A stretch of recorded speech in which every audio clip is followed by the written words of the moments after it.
ஆண்டவராகிய இயேசு கிறிஸ்துவின் நாமம் மகிமைப்படுவதாக. இந்த நாளிலும் நம் ஆண்டவராகிய இயேசு ஆனவர் உங்களை பார்த்து சொல்லுகிற ஒரு வார்த்தை, இனி பரிபூர்ணத்தை காணப்போகிறீர்கள், நிறைவான வாழ்க்கையை காணப்போகிறீர்கள், மிகுதியான வாழ்க்கையை காணப்போகிறீர்கள், திருப்தியான வாழ்க்கையை காணப்போகிறீர்கள். ஆண்டவர் சொல்லுகிறார், என் பரிபூர்ணத்தினால் உங்களை நான் நிரப்புவேன் என்று எபேசியர் 3:19 சொல்லப்பட்டிருக்கிறது. இந்த பரிபூர்ணத்திற்குள் ஒரு நிறைவு இருக்கிறது, மிகுதி இருக்கிறது, திருப்தி இருக்கிறது. இதை நீங்கள் நிச்சயமாகவே உங்கள் வாழ்க்கையில் அனுபவிப்பீர்கள். ஏனெனில் கொலேசியர் 1:19 இப்படியாய் சொல்லுகிறது, சகல பரிபூர்ணமும் அவருக்குள் வாசமாயிருக்கிறது. சகல பரிபூர்ணமும், அவருக்குள் இருக்கும் நிறைவு, அவருக்குள் இருக்கும் மிகுதி, அவருக்குள் இருக்கும் திருப்தி, அனைத்தையும் நீங்கள் உங்கள் வாழ்க்கையில் அனுபவிப்பீர்கள். இதை விசுவாசியுங்கள். இதை அனுபவிக்க வேண்டும் என்றால் உங்கள் வாழ்க்கையில் 2 காரியங்கள் விளைய வேண்டும். ஒன்று, விசுவாசத்தில் ஒரு விளைச்சல் காணப்பட வேண்டும், புத்தியிலே ஒரு விளைச்சல் காணப்பட வேண்டும். நீங்கள் விசுவாசத்தில் பூர்ணப்படும் பொழுது உங்கள் வாழ்க்கையில் ஒரு நிறைவு உண்டாகும், மிகுதி உண்டாகும், திருப்தி உண்டாகும்.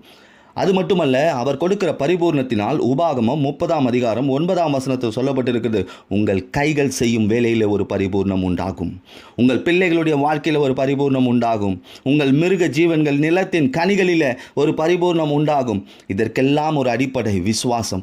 ஆண்டவராகிய இயேசுவானவரை நான் விசுவாசிக்கிறேன், அவருக்குள் பரிபூர்ணம் இருக்கிறது, அந்த பரிபூர்ணத்திற்கு சொந்தக்காரனாய் நான் இருக்கிறேன். இந்த நாளில் ஒரு நிறைவையும் மிகுதியையும் திருப்தியையும் எனக்கு அவர் தருவேன் என்று வாக்கு பண்ணியிருக்கிறார். அது நிச்சயமாக நடக்கும் என்று விசுவாசிக்க வேண்டும். அதே போல அவருடைய திருச்சபைக்கு சரியாய் செல்பவர்கள், அவருடைய சமூகத்திற்கு சரியாய் செல்பவர்களுக்கு ஒரு பரிபூர்ண ஆனந்தம் கிடைக்கும் என்று சங்கீதம் 16:11 சொல்லப்பட்டிருக்கிறது. திருச்சபைக்கு தவறாமல் செல்பவர்கள், திருச்சபை மேல் வாஞ்சியாய் இருப்பவர்களுக்கு ஒரு பரிபூர்ண ஆனந்தம் உண்டாகும். உண்மையாய் வாழ்ந்து பாருங்கள், கிறிஸ்துவுக்குள் ஒரு உண்மையாய் வாழ்ந்து பாருங்கள், பரிபூர்ண ஆசீர்வாதங்களை பெறுவீர்கள் என்று நீதிமொழிகள் 28:20 சொல்லப்பட்டிருக்கிறது. நான் கிறிஸ்துவின் காரியத்தில் உண்மையாய் இருக்கிறேன், உண்மையாய் ஆராதிக்கிறேன், உண்மையாய் ஜெபிக்கிறேன், அவரை துதிக்கிறேன், அவருடைய ஊழியத்தை செய்கிறேன், கர்த்தருக்கு சரியாய் கொடுக்கிறேன் என்று வாழ்கிற, உண்மையாய் வாழ்கிற ஒரு மனிதனுடைய வாழ்க்கையில் பரிபூர்ண ஆசீர்வாதங்கள் உண்டாகும். அதே போல உங்கள் வாழ்க்கை பரிபூர்ணப்படும் என்று யோவான் 10:10 சொல்லப்பட்டிருக்கிறது. இதுவரை உங்கள் வாழ்க்கையில் ஒரு பரிபூர்ணம் இல்லை, என் வாழ்க்கையில் சஞ்சலமும் தவிப்பும் இருக்கிறது.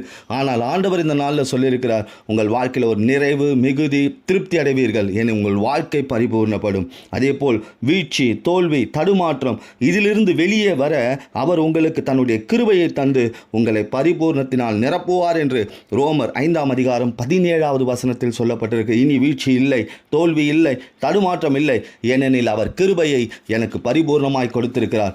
அந்த கிருபை என்னை உயர்த்தும். அதே போல சகல பரிபூர்ணத்தையும் நான் பெற்றுக்கொண்டேன். நிறைவு, மிகுதி, திருப்தி இதையெல்லாம் அடைந்து விட்டேன். பரிபூர்ணப்பட்ட பிறகு ஆண்டவராக இயேசுவை மறுதலிக்கக்கூடாது, கர்த்தரை சேவிக்காமல் போகக்கூடாது என்று நீதிமொழிகள் 30:9 சொல்லப்பட்டிருக்கிறது. அதே போல் உபாகமம் 28:47 சொல்லப்பட்டிருக்கிறது.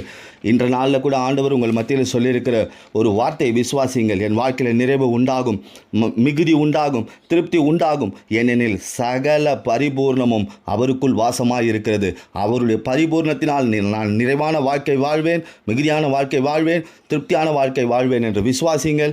நிச்சயமாகவே உங்கள் வாழ்க்கையில் இனி வரப்போகும் நாட்களில் பரிபூர்ணத்தை காண்பீர்கள். கர்த்தர் தாமே உங்களையும் உங்கள் குடும்பத்தையும் உயர்த்தி ஆசீர்வதிப்பார். ஆமென்.